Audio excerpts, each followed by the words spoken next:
کرتی ہے۔ روح کسی مذہب میں مرتی نہیں ہے، اور یہ بزرگان دین کی طاقت، ان کی قوت، یہ اصل روح کی قوت ہے، روح کی طاقت ہے۔ مومن کی روح جس درجے کی روح ہوگی، جتنا متقی ہوگا مومن، اس کی روحانی قوت بھی اتنی زیادہ ہوگی۔ اور روح جب تک دنیا میں رہتی ہے، امام غزالی نے اس فلسفے کو سمجھایا ہے کہ جب تک اللہ کا ولی دنیا میں ہوتا ہے تو اس کا فیض ایک محدود دائرے میں ہوتا ہے۔ کیوں؟ اس لیے کہ روح پنجرے کے اندر قید ہے، روح مقید ہے، اور جسم کے اندر جب روح مقید ہے تو جسم کے کچھ تقاضے بھی، بشری کچھ تقاضے ہیں۔ اس جسم کو بھوک لگے گی تو جسم کو کھانا چاہیے، پیاس لگے گی تو اسے پانی چاہیے، اسے اپنی ضروریات زندگی کے لیے توجہ دوسری چیز کی جانب کرنی پڑے گی۔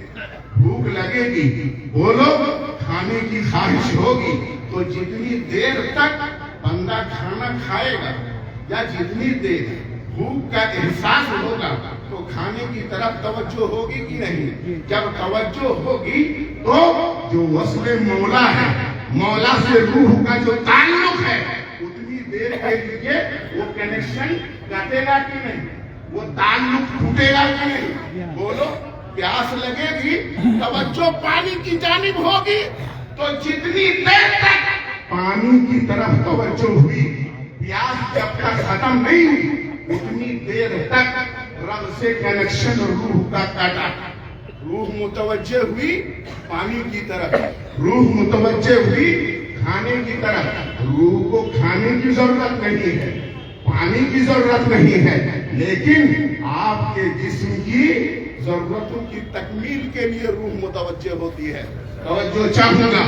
لیکن امام غزالی فرماتے ہیں جیسے ہی یہ روح جسم سے جدا ہوتی ہے، اب نہ اسے کھانے کی ضرورت ہے، نہ پانی کی ضرورت ہے، بھوک پیاس کی ضرورت نہیں ہے، بشری تقاضوں سے روح آزاد ہو جاتی ہے۔ اس وجہ سے روح کا کنیکشن ہمیشہ اپنے مولا سے جڑ جاتا ہے، ہمیشہ اپنے مولا سے قائم۔ ایک لمحہ کے لیے روح ادھر ادھر متوجہ نہیں ہوتی ہے۔ جب ادھر ادھر متوجہ نہیں ہوتی ہے تو اصل طاقت تو روح ہی کی ہے۔ جب اصل طاقت روح کی ہے تو بولو، جب تک اللہ کا ولی دنیا میں رہتا ہے اس کی روح کی طاقت ایک محدود دائرے میں ہوتی ہے، اور جیسے ہی بشری تقاضوں سے آزاد ہو جاتی ہے تو روح کی قوت ہزاروں گنا بڑھ جاتی ہے۔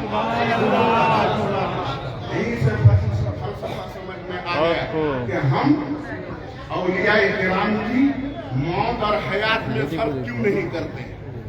یہی سے فلسفہ سمجھ میں آ گیا۔ حضور مسرور احمد کلینی کے آستانے پہ حاضری کیوں دیتے ہیں؟ ہم دلہا میاں کے آستانے پہ حاضری کیوں دیتے ہیں؟ ہم خواجہ خواجہ کے آستانے پہ کیوں جاتے ہیں؟ وہاں مانگتے کیوں ہیں؟ ہم وہاں پر دامان طلب کو پھیلاتے کیوں ہیں؟ وہ اس لیے کہ ہمارا یہ عقیدہ ہے، کل جو وہ دے رہے تھے تو روحانی طاقت کے ذریعے سے دے رہے تھے، روحانی اختیار کی وجہ سے دے رہے تھے، اور آج مولا تبارک و تعالیٰ نے ان کی روح کی قوت کو درجوں بڑھا دیا ہے، ان کی روحانی طاقت بڑھ چکی ہے، اختیار بڑھ گیا ہے۔ اس لیے ہم کل جیسے ان کی بارگاہ میں اپنی طلب کے دامن کو پھیلاتے تھے، اور ہم جاتے تھے ان کی بارگاہوں میں کاسے طلب لے کر کے، اور ہم اپنی ضروریات کو لے کر کے جاتے تھے تو ضروریات کی تکمیل ہوتی تھی۔ اب بھی ضروریات کی تکمیل ہوگی، ہم اپنی ضرورتیں وہاں پر پائیں گے، اس لیے ہم وہاں پر جاتے ہیں۔ حضرات گرامی، جو لوگ اس لطیف نکتے سے ناواقف ہیں وہ نادان ہیں، وہ سمجھتے ہیں یہ تو مٹی کا ڈھیر ہے، یہ تو بے جان ہے، یہاں تو کچھ نہیں ہے۔ ارے ٹھیک ہے، پیر صاحب تھے جب زندہ تھے، دعا تعویذ انہوں نے کیا تھا تو حاجت پوری ہو گئی تھی، اب تو مر کر کے مٹی میں مل گئے ہیں معاذ اللہ۔ یہ ان کی کیفانی ہے حضرات گرامی۔ تو یہ وقت اہم وقت ہے، جب وصل مولا حاصل ہو جاتا ہے تو اللہ تبارک و تعالی کی طرف سے اس بندے مومن کو یہ بشارت سنائی جاتی ہے اور کہا جاتا ہے نم نومت العروس الذي لا يوقظه الا من احب اهله اليه۔ سو جا، بے فکر ہو کر کے سو جا، سو جا میرے محبوب، اب کوئی فکر نہیں ہے، سو جا بے فکر ہو کر کے۔ جیسے دلہن سوتی ہے اسے کوئی نہیں جگاتا، صرف اس کا محبوب اسے جگاتا ہے۔ سو جا، اس لیے اسے عرس کہا جاتا ہے۔ اتنی مسرت کی گھڑی ان کے لیے ہوتی ہے۔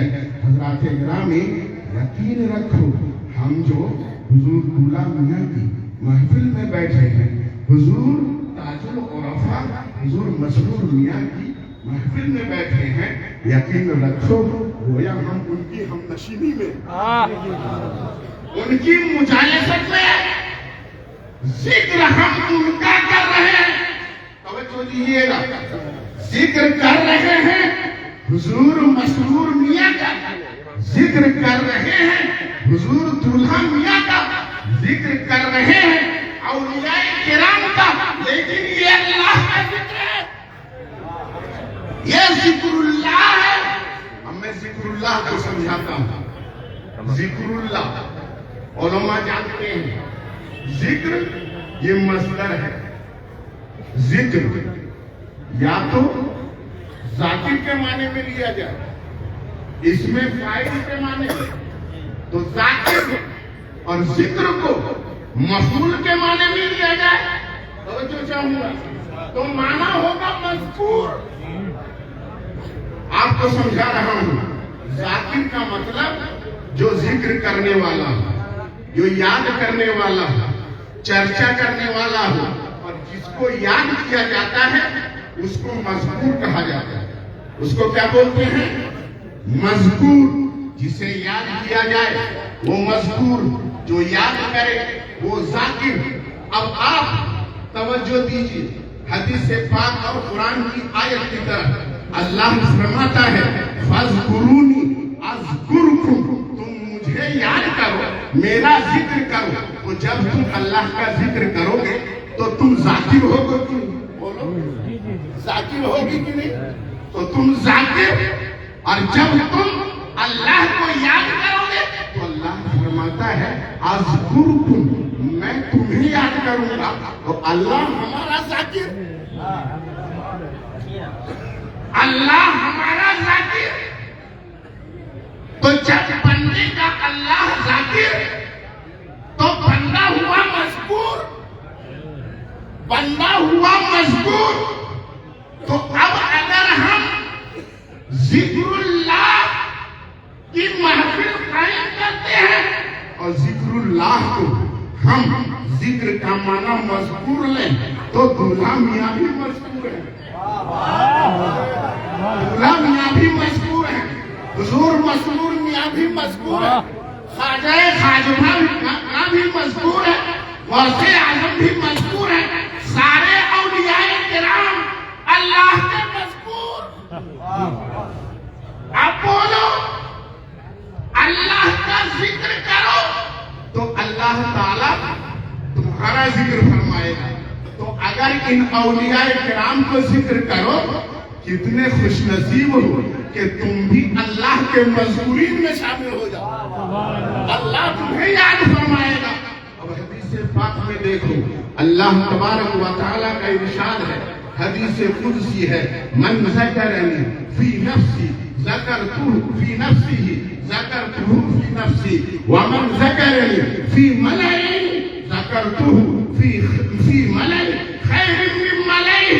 اگر بندہ مجھے یاد کرتا ہے تنہائی میں، تو میں اسے اپنی شان ایکٹائی کے ساتھ یاد کرتا ہوں. زبان کا دھرم کیا ہے؟ میں احتیاط کر رہا ہوں. یہاں پر تو کہہ نہیں سکتے اللہ تنہا میں یاد کرتا ہوں, اکیلا یاد کرتا ہوں. میں نے اس لیے ذکرتہ فی نفسی, میں اپنی شان اکتائی کے ساتھ اسے یاد کرتا ہوں. وَإِن ذَكَرَنِ فی مَلَئٍ, اور اگر بندہ مجھے کسی جماعت میں یاد کرتا ہے, کسی محفل میں یاد کرتا ہے, تو ذکرتہ فی مَلَئٍ خَيْرٍ مِّن مَلَئِهِ, تو میں اسے یاد کرتا ہوں ایسی مجلس میں جو مجلس ان کی مجلس سے بہتر ہے, ان کی مجلس سے بہتر ہے. اب وہ کون سی مجلس ہے, کون سی محفل ہے؟ تو میرے دوستوں اور بزرگوں, اللہ تبارک و تعالی فرشتوں کی محفل میں ہمیں یاد فرماتا ہے, فرشتوں کی محفل میں. اب میں ایک حدیث پاک پیش کر کے مسلم شریف کے حوالے سے میں اپنی بات ختم کروں گا. ذکر کے حوالے سے جب کوئی ذکر کی مجلس ہوتی ہے, کتنی اہم مجلس ہوتی ہے, اللہ والوں کی مجلس ہوتی ہے, وہ کتنی اہم مجلس ہوتی ہے. ذرا توجہ دیجئے, اللہ تبارک و تعالیٰ نے کچھ فرشتوں کو مقرر کر دیا ہے کہ وہ ایسی مجلسیں تلاش کریں. حدیث پاک میں ان للہ ملائکۃ سیاحین فی الارض یلتمسون اہل الذکر, اللہ تعالیٰ کے کچھ ایسے بندے ہیں جو اس اللہ کے ایسے کچھ فرشتے ہیں جو اس ڈیوٹی پہ لگا دیے گئے ہیں کہ وہ ذکر والوں کو ڈھونڈے, تلاش کریں. قربان جاؤ اپنی قسمت پر. جب تم ذکر کی مجلس میں ہو تو تم کو اور کوئی نہیں ڈھونڈتا, اللہ کی رحمت کے فرشتے ڈھونڈتے ہیں, وہ تلاش کرتے ہیں. ارے ہم تلاش کرتے ہیں فرشتے مل جائے, فرشتوں کی دعا مل جائے, لیکن فرشتے تلاش کرتے ہیں کہ اللہ کے وہ بندے مل جائے جو ذکر کی محفل میں ہے. اور جب ایسی مجلس مل جاتی ہے تو فرشتے ایک دوسرے سے کہتے ہیں ہلوموا الی مقاصدکم, آ جاؤ آ جاؤ سارے فرشتوں, تم کو تمہارا مقصود مل گیا, تم کو تمہارا مقصد مل گیا, آ جاؤ. اب جب آ جاتے ہیں سب ذکر کی مجلس میں بیٹھتے ہیں, جب تک اللہ کو یاد کیا جاتا ہے, اللہ والوں کو یاد کیا جاتا ہے, مجلس ختم ہونے تک فرشتے وہاں پر رہتے ہیں. اور جب مجلس ختم ہوتی ہے یہ فرشتے رب کی بارگاہ میں پہنچتے ہیں. اب توجہ دیجئے گا, اب سوچو, قسمت پہ ناز کرو. اب جب فرشتے پہنچتے ہیں اللہ کی بارگاہ میں تو اللہ تعالیٰ ان فرشتوں سے پوچھتا ہے, میرے فرشتوں بولو تو میرے بندوں کو تم نے کس حال میں چھوڑا, کس حال میں چھوڑا. یہاں پر میں ایک نکتہ پیش کر دوں, کیا اللہ کو نہیں معلوم فرشتے آ رہے ہیں کہاں سے اور بندوں کو کس حال میں چھوڑ کے آئے ہیں؟ کیا اللہ کو نہیں معلوم؟ لیکن اللہ پوچھتا ہے, فرشتے جواب دیتے ہیں. ایسی مجلس میں ہم پہنچے تھے مولا کہ جس میں تیری یاد ہو رہی تھی, تیرے محبوبوں کی یاد ہو رہی تھی, تیری جنت کو یاد کر رہے تھے, تیرے جہنم کو یاد کر رہے تھے. اللہ تعالیٰ پوچھتا ہے اچھا میرے فرشتوں بولو تو صحیح, کیا میرے ان بندوں نے مجھے دیکھا؟ مجھے تو نہیں دیکھا. کیا میری جنت کو دیکھا؟ نہیں مولا, نہیں دیکھا. پھر اگر مجھے دیکھ لے, میری جنت کو دیکھ لے, بولو تو ان کا کیا حال ہوگا, کیا حال ہوگا؟ فرشتے عرض کرتے ہیں مولا جب دل دیکھے ان کا حال ہے تو دیکھ لے تو کیا حال ہوگا, کیا حال ہوگا. اب میں توجہ چاہوں گا, اللہ تعالیٰ کو معلوم ہے لیکن پھر بھی پوچھتا ہے تاکہ سوال فرشتے جواب دے, پھر جواب پر پھر سوال کا جواب فرشتے دے. مقصد کیا ہے؟ ایک عاشقانہ نکتہ سن لو. مقصد یہ ہے, ارے ایک بار بھی رب تبارک و تعالیٰ اپنی بات نشان فرما سکتا ہے لیکن ایسا اللہ نہیں کرتا, بلکہ بات کا سلسلہ بڑھاتا ہے, سلسلہ کلام کو دراز فرماتا ہے. کیوں؟ اس لیے کہ اللہ چاہتا ہے کہ میرے بندے مجھے یاد کر رہے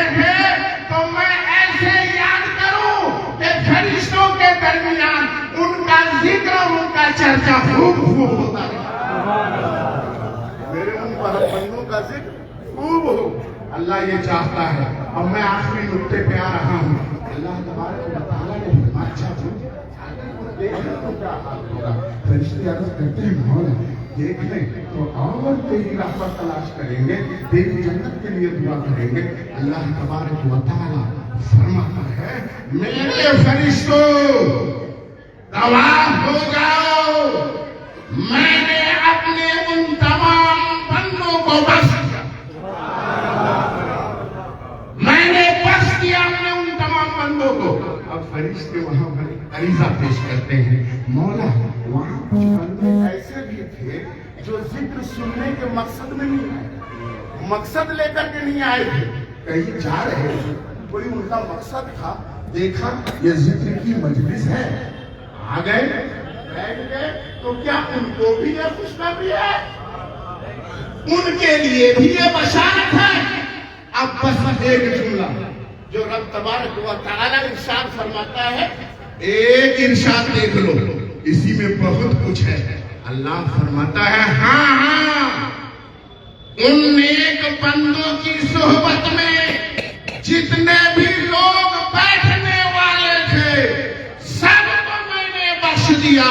اولئک قوم لا یشقی جلیسہم، اس لیے کہ میرے وہ ذاکر بندے، مجھے یاد کرنے والے بندے مجھے اتنے زیادہ پسند ہیں، اتنے زیادہ پسند ہیں کہ وہ تو پسند ہیں ہی، وہ تو بخشے ہوئے ہیں ہی، میں نے ان کی بخشش کا اعلان تو کر ہی دیا، اگر ان کی صحبت میں بیٹھنے والا کوئی گنہگار بھی ہوگا تو وہ بھی بخشا جائے گا۔ الحمدللہ ہم یہاں پر صالحین کی مجلس میں بیٹھے ہوئے ہیں اور دیکھ رہے ہیں، ان کی نگاہیں ہمیں دیکھ رہی ہیں، ان کی روحانیت ہمیں تک رہی ہیں، اس لیے ہم خوش نصیب ہیں، اللہ تبارک و تعالیٰ کی رحمت کے ہم مستحق ہیں۔ حضرات گرامی، انہی کلمات کے ساتھ میں اپنی گفتگو کو ختم کر رہا ہوں۔ وآخر دعوانا الحمد